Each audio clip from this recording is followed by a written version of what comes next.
Hi everyone, my name is Omar and today I'm presenting my paper there representing scenes as neural radius fields for view synthesis. So when this paper came out, it's one of the most influential papers in 3D vision. It introduced a new idea of representing 3D scenes as neural networks instead of traditional methods which used voxels or meshes. So I've organized this into four parts. First, the motivation. What problem is it solving? We are solving. Second is the representation. What an earth actually is. Third is rendering and training. How we turn that representation and that image into how we turn that representation into an image and fit the neural network some training photos.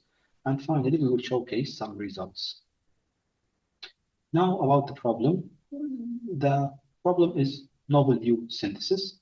You give the system photos of the scene from known camera positions, and you ask it to produce an image from a new position it never saw. This is hard for two reasons. First, you have to recover the scene's geometry, where surfaces sit in 3D, and its appearance, including reflections and highlights that shift as you move.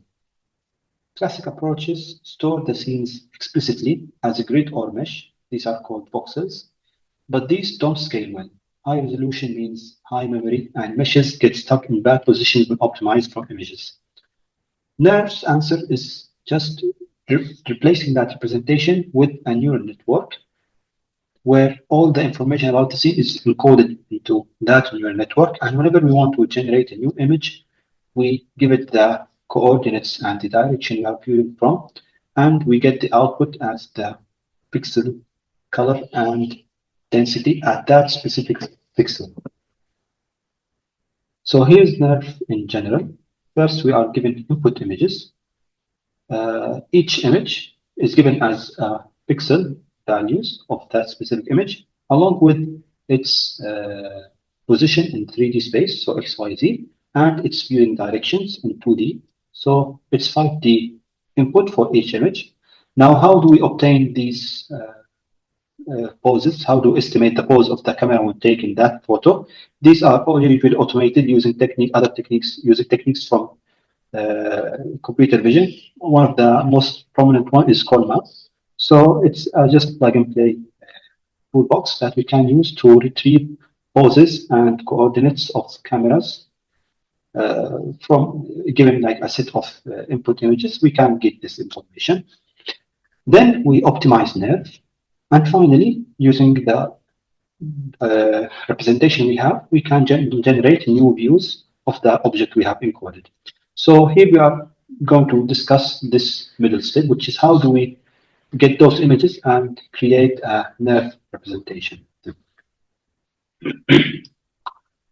So here's the pipeline on how this process works. So we can divide it into four stages. First, we do ray marching. So for each pixel we're rendering, we march a ray from the camera and sample points along it. Because for each pixel on the image grid we want to create, we have multiple points that can appear on that image because some surfaces are just complete, some other surfaces are transparent. So that's why we need to sample along all that line and get the pixel values of all the points on that line. Once we do that, we feed each point into a neural network and we get four values, the RGB value on that pixel, on that specific ray, and the density value. So we have multiple points with multiple colors and multiple densities. Now we need to convert all of this information into a single pixel value, and this is done using differentiable volume rendering. This is a process where we get those values and we get this representation coming out from the neural network and we get a single pixel value.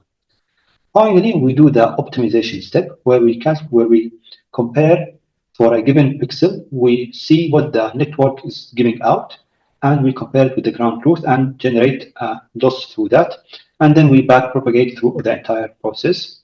And one of the key points that we need to keep in mind that this differential volume rendering process needs to be differentiable so that backpropagation can work. And another point is about the neural network. So to get very high resolution images from this neural network, we need to, our goal when training is to have the neural network completely overfit the data we have. So we want to avoid generalization in this neural network, which is different to how traditional machine learning works. So what is this network exactly? So it's a function. We give it 5D input, 3 numbers for position in space, x, y, z, and 2 numbers for viewing direction. And it returns 4 numbers, an RGB color and the density. Density roughly means how much stuff is at that point. Is it solid or in the air? And that's the whole object. The entire scene is just one function from 5D coordinates to color and density. And this function is what we call neural network in NERF. Now here's a subtle and clever design choice in NERF. The input has 2 halves, position and direction. The question is, should both color and density depend on direction? For color, yeah, it needs to depend on both density and direction.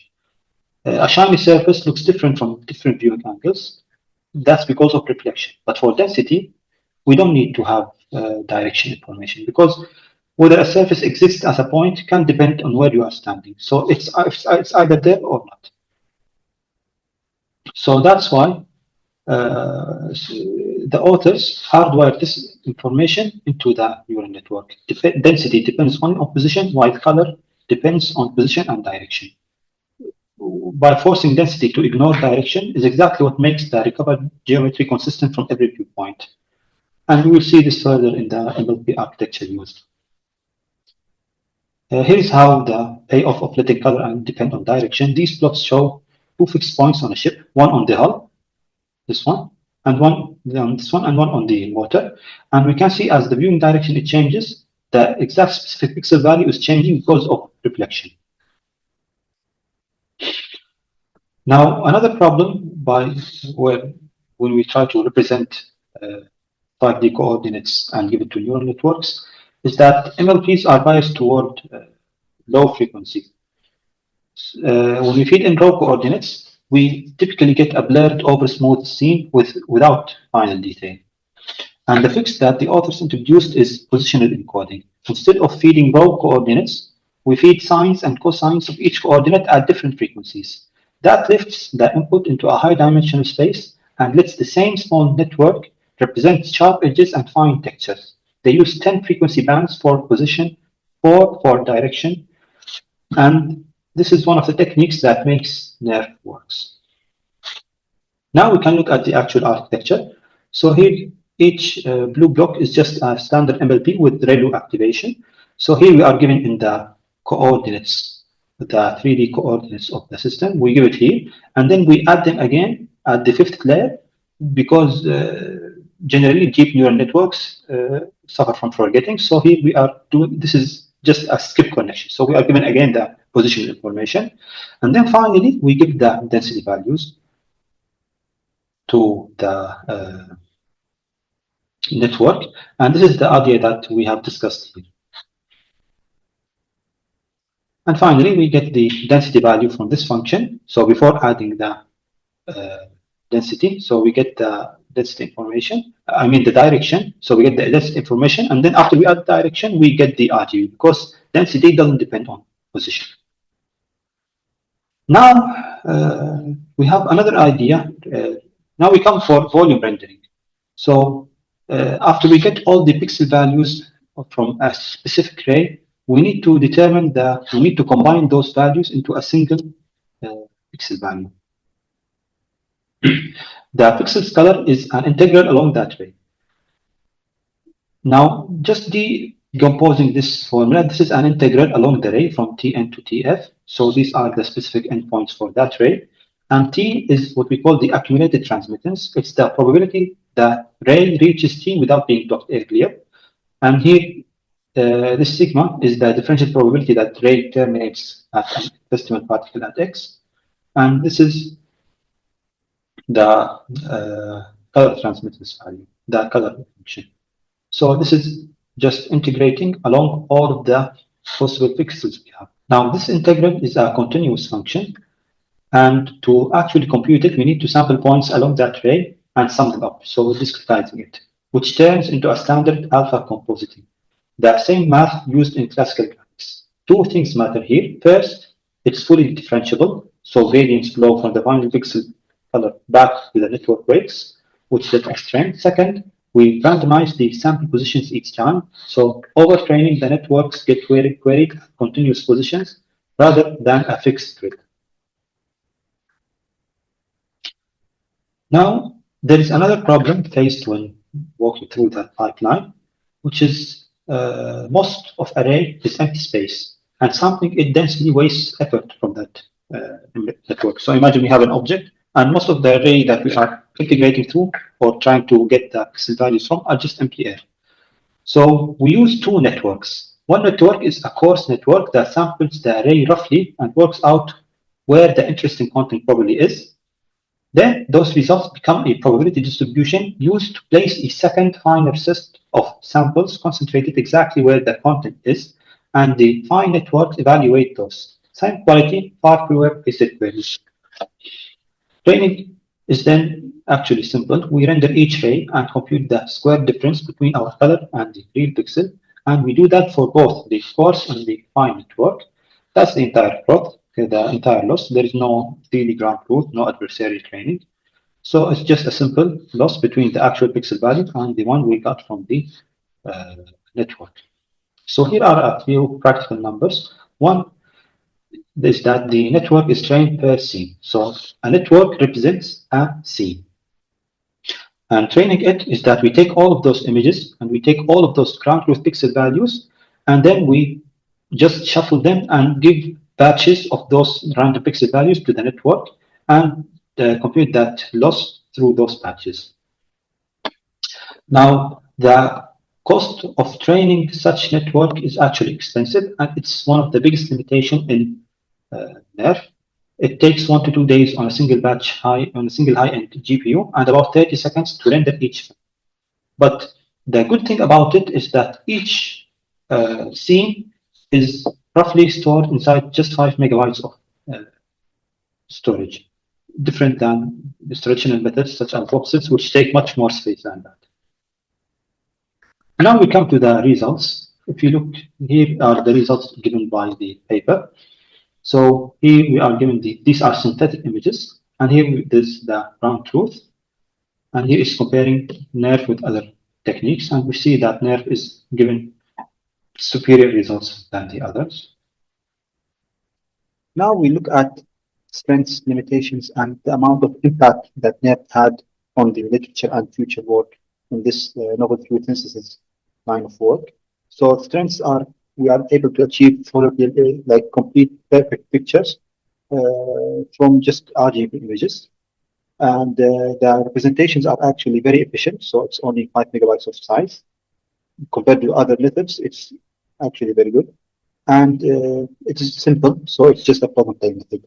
Limitations are big limitations, and these limitations are what motivated future work in this exact kind of method, in this exact methodology, which is representing scenes as neural networks. So the main limitation was that it's very slow. So it took 1 or 2 days train on like very high power GPUs and 30 seconds to render a single frame because of the size of the network. And another limitation is that we have only a single network per scene. So there's no processing realization. And the third one is that the scene needs to be static, fixed lighting, and we know all the poses. And the final one is that weights are black boxes, so they are hard to interpret. So these limitations are what motivated further work. So as impact, it impacted like so much further work, which all of them are trying to make this technique more efficient. So we have instant MVP, which is right now the state of the art in this methodology, which is representing scenes as neural networks. There is also pinoxels, which is also another technique. There's also generative 3D and more like reframing 3D scenes as coordinate-based neural fields. And then there's also the newest state of the art in general in novel view synthesis, which is 3D Gaussian splatting, which is right now producing the best results across in this field in general. And thank you. And I wish you have a nice day.